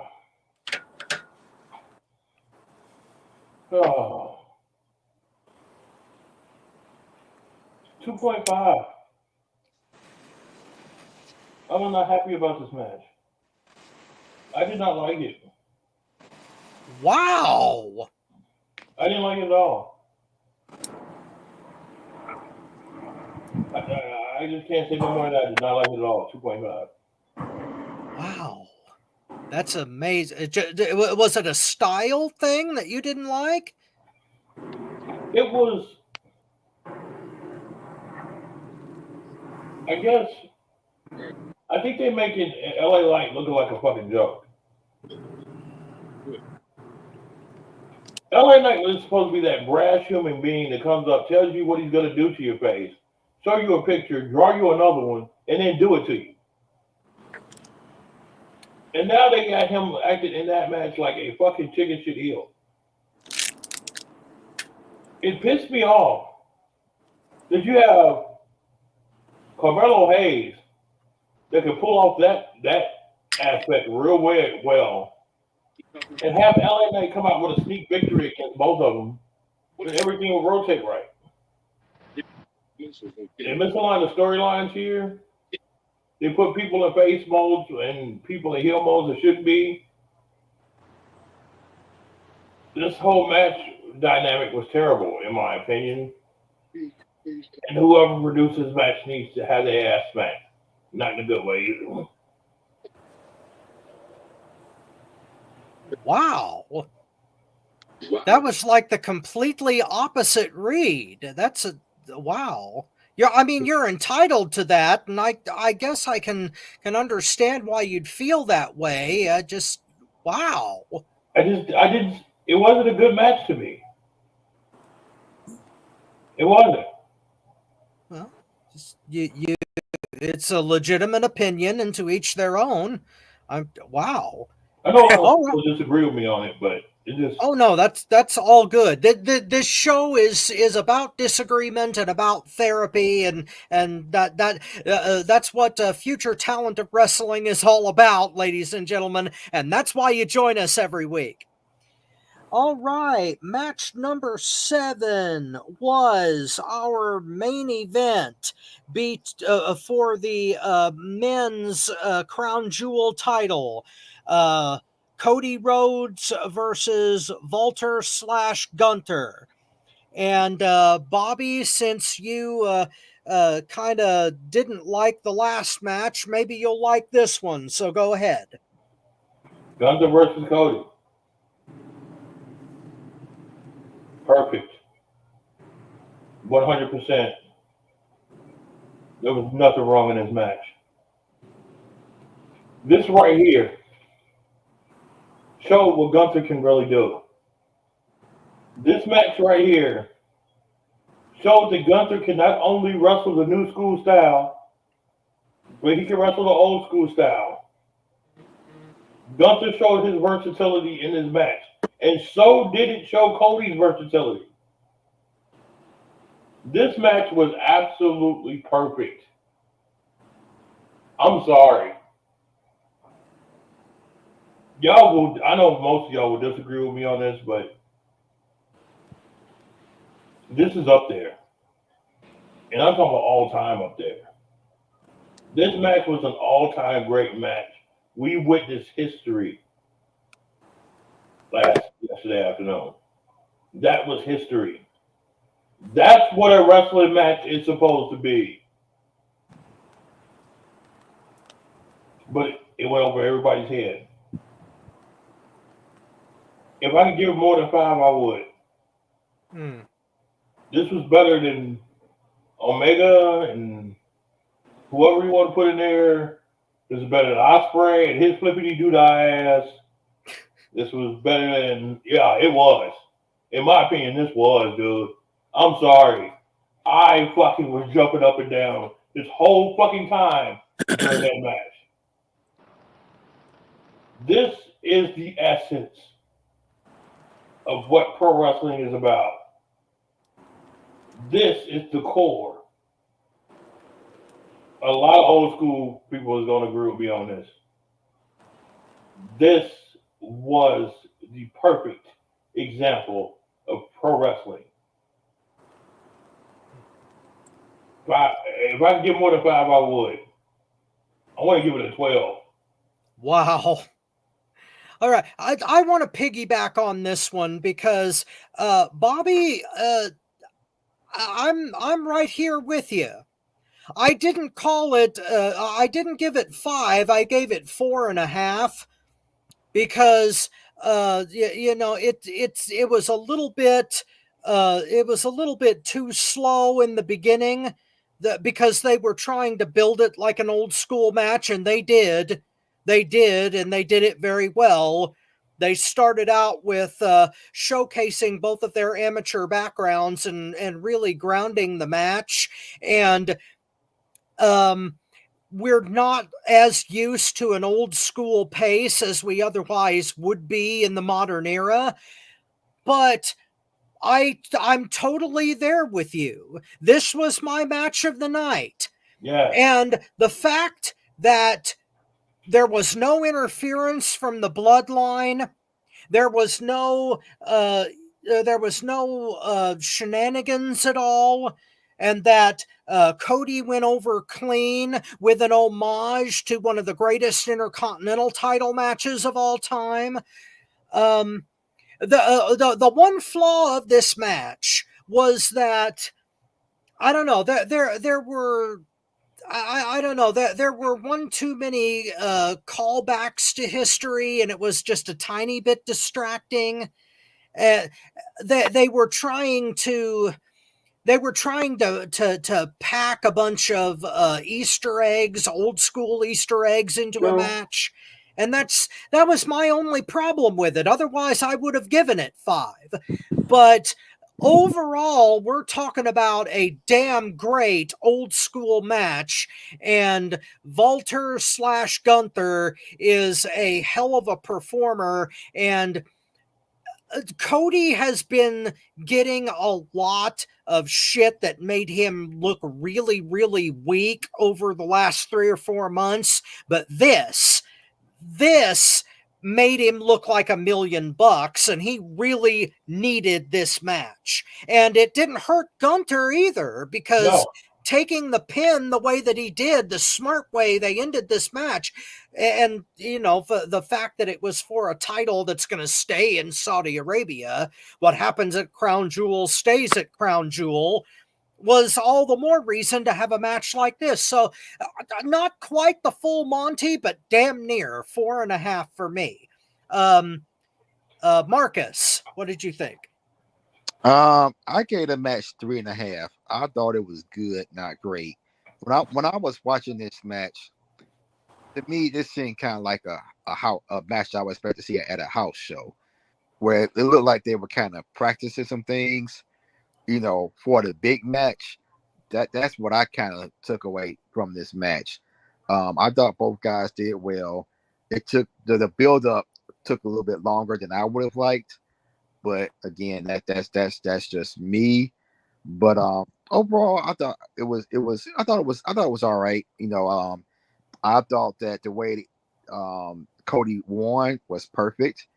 That it didn't make Gunther look weak at all as their other world champion, and somebody who I think may be the face of the company one of these days. So I give them kudos for that. But overall, I thought it was good, not great. I gave it 3.5. Cool. Can I go? Okay. Go ahead, Tony. I'm sorry, Ty. You're gonna have to go last here. And the reason, and honestly, the reason I asked to go next because I felt I want to piggyback on Marcus, because Marcus, in my opinion, kind of hit it on point. I thought it was good, not great. I gave it 3.5 as well. I get what y'all saying about how they're using Cody Rhodes, and this was the opportunity, but I'm sorry, dog. Cody Rhodes got a rocket ship stuck up his ass. Cody is looked upon, in my opinion, and when I say my opinion, this is my mom's opinion, because my mom was watching this match and couldn't believe that Gunther lost this match, because we both felt Gunther was the star of this match. And the fact that he was the star of the match, I feel he should have won the match. They look at Gunther as a secondary champion. And they solidified that at Crown Jewel. Yeah, he didn't look weak in the loss. The way they did it right, not making him look like a weak champion, but he lost. Cody could still have been a top champion with an L. Gunther winning this match would have them neck and neck, instead of Cody's the WWE champion. He's the face of the company. He's the top dog, and Gunther's just that worker. Like, I always felt like with Gunther, the man is one of the best wrestlers in WWE today. They drug their feet on like putting the title on him. They put the secondary world title on him, and it's like they're keeping him in that secondary role. I think this could have done a lot more for Gunther than Cody, because no matter how they book Cody, he's surviving, and they push him. He got the rocket ship of his ass. Like, he's the face of the company right now, whether he deserves it or not. Gunther showed he's a better wrestler than Cody, and for that reason, he should have won this match. Good match, though. It was a good match. I didn't think it was a match. I don't put, like, Bobby got this shit ahead of like some of the matches we had, Omega, Ospreay. When I look at some of the, I'm not a big fan of AEW, but when I look at some of their big matches they have in pay-per-views, this did not feel like that at all to me. this did not feel like Bryan Danielson versus Swerve or Bryan Danielson versus somebody else. It did not feel that way to me at all. Wow. And that's why I had to give it a 3.5. And I'm not sure I would have given it a much higher rating if Gunther would have won, but they missed. This is a good opportunity to make him like on the same level where you can arguably say which champion is better, this one or this one. Everybody knows that Cody got the top title.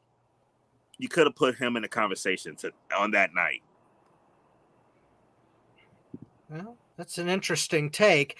Tigress, you get the last word on Crown Jewel. What say you?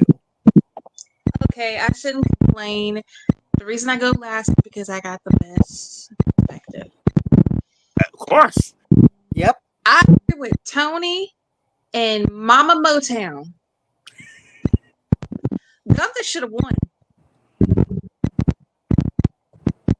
Yeah, Gunther is the better wrestler, but he also is a better champion to me. And he carried that match. And he carried that match like it was nobody's business. He carried that match like anyone carrying their job at the company they work for. Wow. Do I think? Am I happy Cody won? Yes and no. But I'm gonna have to agree with Tony and Mama Motown. Gunther should have won. If they take that rocket ship out of Cody Rhodes' behind, champion for the company. I think Gunther should have been champion for the company. Wow. And this felt like they were so determined to make Cody Rhodes like he's the first Rhodes to win a title in a different country. Cody's not Dusty. They're trying to make him better to be Dusty. Fuck y'all. Yeah. WWE needs to stop making Dusty Rhodes happen because it ain't gonna happen. No disrespect to Dusty. No disrespect to him at all. But I'm sorry. I'm gonna have to give this match 2.5. Wow. Wow, that's like what Bobby did to the triple threat. Wow. So what was the score? 2.5. 2.5. Okay. Wow, that's amazing. But that's, like I said, that's what we're here for. And we were all over the map on this particular show. Which makes for good viewing because people watching. Some of them thought it was great like you two did, and some might feel like us though. So we can. Well, I mean that this is a perfect contrast between an old school match and a modern match. You had a mix of both here, and it was skewing toward old school. And I think that might be why Bobby and I liked it so much. Maybe. I mean, yeah. I mean, you guys. The rest of the panel, I think that you like old school too. It's just you were looking for something more in this match, but it just for whatever reason it worked for me and Bobby. So yeah, but overall, Crown Jewel was a hell of a lot more than I was expecting. Oh yeah, it was way better than I expected. Yeah, I never expect jack shit from Crown Jewel. I expect a house show with a name, and this turned out to be more than that. So it gives you hope for future Crown Jewels. To be honest with you. Yeah, exactly. I am not sure how we're doing on time, but we had a couple of questions here. First of all, was Liv the right person to win the Crown Jewel Championship? Marcus, we'll start. Wait.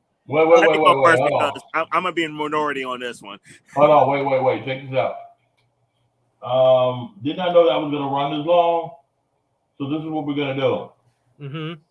The Liv and the Cody questions are gonna go for next week. Okay, got it. And we're gonna go to You Tapped Out and Moment of the Week. Okay, cool. Okay. Marcus, you are the originator of Tap Out, so it is your floor. Okay, my tap out is the constant unexplained heel face turns in AEW. Now, the latest one that's just so egregious to me was you looking at Orange Cassidy and Chuck Taylor. Now, last when we saw Chuck Taylor, he was beating the shit out of he was beating the shit out of Orange Cassidy. Now all of a sudden they back with no explanation, they're back to being best friends again. I mean, it's just 1 minute a guy's a heel, then he's a face, he's a heel, he's a face. I can't keep up.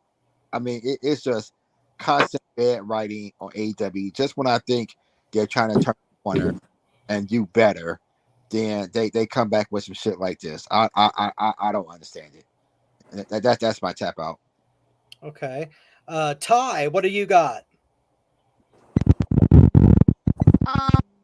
My tap out moment has to be the IWC crapping on Samantha Irving choosing to not go to AEW.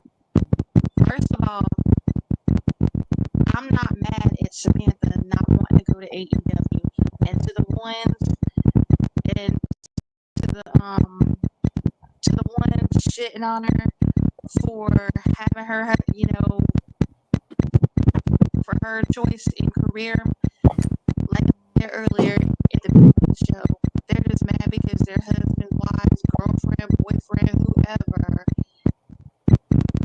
ain't taking care of them. Let Samantha do what she wants to do. She's set for life. Her fiance Ricochet, he gonna take care of her whole life. And like I said earlier, to the ones that are mad about that, be mad. Y'all jealous because Samantha got it good.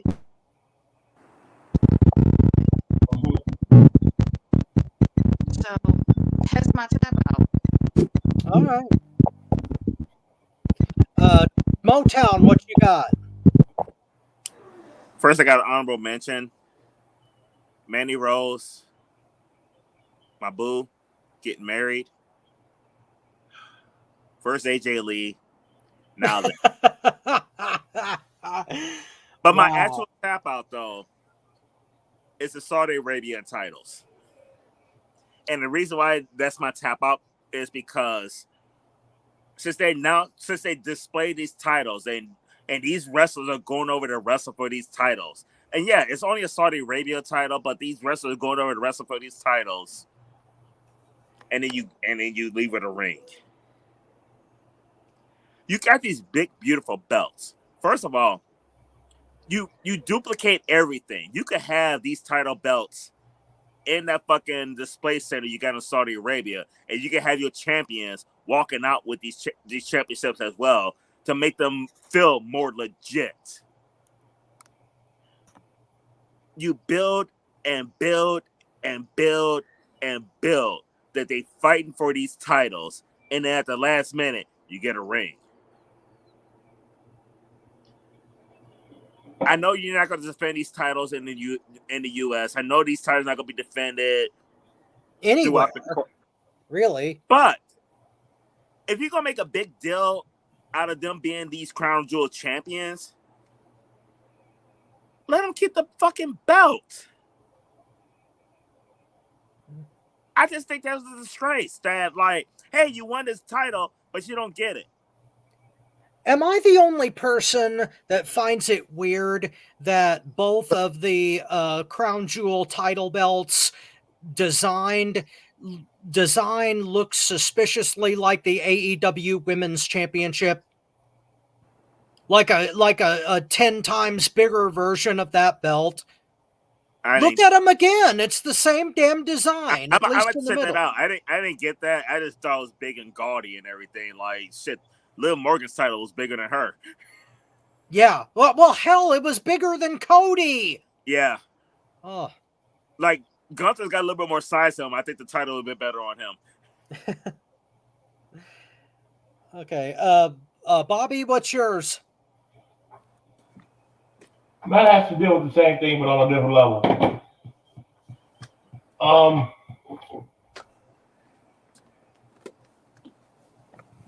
WWE basically shit on themselves with this. And the reason I'm saying that is because once you had the champion versus champion for the Crown Jewel title, you just basically made the Crown Jewel title higher than the WWE titles. Your title, both of your titles, if you worked for to establish the last 20, 30, 40 years, 50, however long Vince McMahon. Whoa. Vince McDiddy. That's his new name. Vince McMahon. Thank you for joining us on FTW Focus.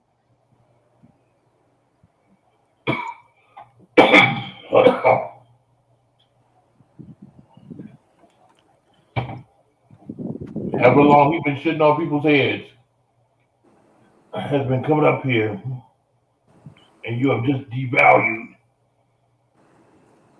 your two main titles. And Bobby, in all honesty, I don't know if you felt this same way too, though, and I think you do because what you're saying, when you look at the Crown Jewel Championship, you look at their championships, it looks inferior. Boy, you got an armored plate as a title with Saudi. And you got a small little team here in the U.S. Yeah, they fucked up. Well, what's really sad is that they spent so much money on those belts that they couldn't possibly let anybody take the damn thing with them. It would get stolen. Hold on, wait. Rob. You know damn well. WWE did spend that money. Saudi did. But I'm gonna tell you, I got a whole different take on it. I think they trying to make that shit prestigious, like the green jackets of the Masters. You know, they don't get to keep those green jackets when you win a Masters title. You get a trophy. So I think it's along the same thing. Wait, in all honesty, though, I didn't know that, Marcus. I thought they kept the jacket. No. The green jacket stays in Augusta. They do not get to keep those jackets. I did not know that. Okay, really? Cool. They don't even get their own cheap knockoff copy? No. And the Masters is the most prestigious title in golf of the major. Fucking golf. That's a fucking ripoff. Right. So I think it's along those lines because the Saudis are giving them so much money that you gonna give us that much money? Okay, we gonna give you a title. Fuck it, we don't care. And they can't spring for a fucking jacket. That is the cheapest shit I've ever heard. Yeah, that is kind of cheap, Marcus, because that jacket costs a hell of a lot less than them belts. But I'm saying. I get what you're saying. I definitely get what you're saying. Jacket is more prestigious than any championship ring, any trophy, anything else. So I'm saying I'm looking at it along that lines. Well, you're right, Marcus, but still, that's a sad commentary, a sad ass pity party commentary on sports in general. But, I seriously thought they got to keep them jackets. Nope, they're hanging in Augusta National right now. So Tiger Woods don't have a green jacket in his closet. Not from Augusta. It's the one he brought, not the one from Augusta. Oh my God, I'm depressed now, even more so that I've got to do my tap out next, and it's a part 2 from last week. Fucking Goldberg again. The announcement that this old fart is going to have an official retirement match in 2025 that we have to not only sit through, but have to suffer and wait for and know that it's coming somewhere down the line is absolutely ludicrous. And I mention it as a part 2 because it's also Yes, I apologize to all the Goldberg fans out there, especially Mama Motown, who loves the man. It's nothing personal to you. I'm sorry, but this is ridiculous, especially considering that John Cena is having a retirement tour after he's long retired. And Goldberg has been 3/4 retired since 2005 already. So not only is it ridiculous, but it's goddamn pointless. So that gets my tap out for the second week in a row. Now I would admit to you, Rob, though, because the whole Goldberg retiring thing is just kind of like, I kind of felt like he's like, and this is going out to Mama Motown. It's almost like Brett Favre. He's retiring when you thought he was retired. Yeah, exactly. It's kind of redundant. Retirement. Like, dude, you not retired already? Yeah, it's really redundant. Unbelievable. Okay, let's move on to a moment of the week. And since I went last, I'll go first on this one. My moment was the announcement that ROH is finally, potentially getting a TV deal of their own.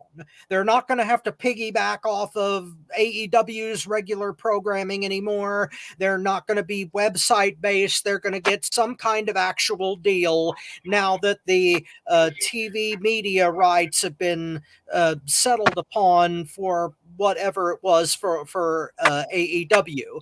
So ROH has been a staple for damn near 20 years now. It deserves its own slot. Should have had one from the beginning, and that mistake is finally being corrected. That's my moment of the week. Good pick.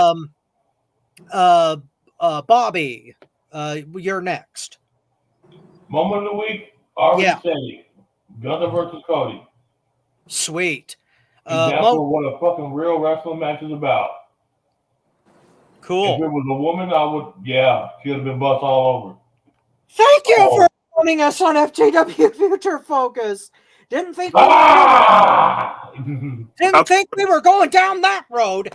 Real quick before we move on to the next one. Yeah. Mama Motown commented in the chat, and she said, "Rob, that's disrespectful." Oh, Mama Motown. I'm just reading the messages. I feel punished, and you know that's the hard part about being Mr. No Fun. Sometimes you get feel punished now. Wait till she come back and you don't get a meal. Now I am depressed. Okay, Motown, what's your moment? My moment of the week is, all honesty, main event Jey Uso. Fucking yeeting all over the place. He's back with the bloodline, and I'm happy he's back with his brother. I'm happy he's back with them. But I was worried that, like, it's going to take away from him. But he's like, no, I'm going to still do my thing. I'm still going to fucking yeet. Fucking, they want, like, he's still out there doing his shit. That first match, Jimmy and Roman came out, and main event came out after them. He's a fucking main eventer. He got that spot, and that motherfucker's holding on to him, and God bless you. Fuck what they trying to do. Keep doing you, because you're fucking over. You're fucking over like no other and everything, and don't take a back seat at all. Applaud you, fucking Jey Uso. Keep yeeting. Yeet! Ty, what you got for a moment? Moment of the week has to be the TNA pay-per-view. My boo and his brother are TNA Tag Team Champions. Yeah. I'm so happy. Sweet. Marcus, close us out. Was the debut of Bobby Lashley. You know, AEW finally did a debut of a big star correctly. They did. They know that shit. I mean, they made him look like a star. They made the Hurt Business seem legit. I mean, they even had MVP beat the shit out of Nana. Nana. I mean, it was great. Perfect way to debut a big time team, and let's just see what happens. You know, in the weeks ahead. And I thought they were going to debut him at the pay-per-view, and they didn't. And I thought they missed a mark on that, though. But Marcus, you're right. They did it the right way. It was a slow build. And when it happened, it was perfect. You were on point on that, my brother. They might have done it for the TV ratings, which is something that we've been talking about for quite some time now. So no, Mark is definitely on point on that. The debut of Bobby Lashley was perfect. I concur. And that is the perfect ending for our show today for FTW Future Focus. On behalf of Tony Motown Allen, Marvelous Marcus Buckley, the Tigress Ty Nickerson, and the Mastermind Bobby Rogers, this is your not-so-humble correspondent, Robert Black. We will definitely see you in the future. Tune in every week on YouTube and on Spotify later on. We are building. We're expanding. Stick with us. We will definitely see you later. Hit that James Brown, baby! Hit it. Oh, how you feel, brother? Feeling good. You feel good? Feeling good. It's groovy. There's so much bone, brother. How you feel, man? I feel all right. I call your name. I don't want no people to know you're in here. How you feel, fella? Hey, Jam. Sure getting down. Look at him. Ha. We're gonna have a funky good time. We're gonna have a funky good time. We're gonna have a funky good time. We're gonna have a funky good time. Let's take them up, Fred. We gotta take you high. Yeah. All right. You wanna do it again? You wanna do it again, huh? Yeah, let's do it one time. We gotta take you high.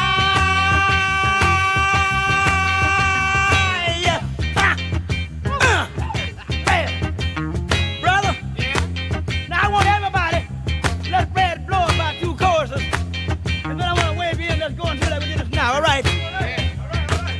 I'm going to get that fella with the little horn over there. You done change horns on me. Fred, can you take us higher? Yeah. Take us higher.